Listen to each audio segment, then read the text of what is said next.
Thank you very much. Question 5, Sarah Boyack. To ask the Scottish Executive what proportion of the 20,000 socially rented homes that were announced by the Minister for Housing and Transport on 6th of October 2011 will be built in Edinburgh. Minister Keith Brown. Following the Scottish Government's announcement of spending plans for the next 3 years, funding allocations to local authorities are being considered and discussions are taking place with stakeholders about the best way to operate a comprehensive affordable housing supply programme.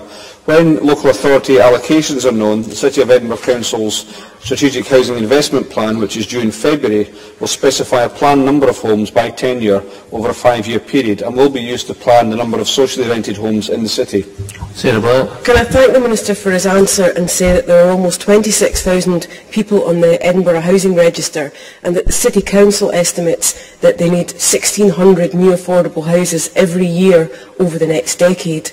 RSLs have indicated that they can only deliver 3,000 new houses over that next 5 years, which is 600 homes a year. And in an earlier response, the Minister's colleague Alec Neil indicated that there would be funding for housing in local authorities. Could you clarify how much resource that will be, and can you assure me that the shortfall of houses of around 1,000 a year for social housing will be expected to come from new council housing stock? Minister. I think, to be perfectly honest on both those questions, it's not possible at this time to specify that level of detail. I've mentioned the fact that funding allocations to local authorities are currently being considered. That should be concluded relatively soon. Our commitment in terms of council housing, of course, is for 5,000 council houses across Scotland over the next 5 years, and Edinburgh obviously are free to bid into that process. I think it is worth pointing out, and Sarah Boyack is right to say there's a challenge for the City of Edinburgh, as there is elsewhere, but that level of investment, I think she will know, is not, if it was to be 16,000 houses, is not nearly possible with the allocations of money that we receive from Westminster, and neither is it possible for the Government to address very long-term issues overnight. It's got to be done over a period of time.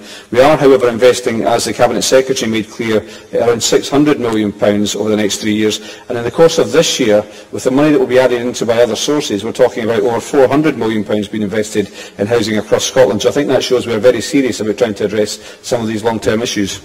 Malcolm Chisholm, if you can be brief, please. As the Minister with the local housing associations, they're telling me that future developments will have to be 70% mid-market rent and only 30% social rented because of reduced subsidy levels. Given that already many people who are entitled to permanent accommodation are having to stay in temporary accommodation for a long period of time, how on earth can we meet the 2012 commitment if we don't have far more socially rented homes in Edinburgh?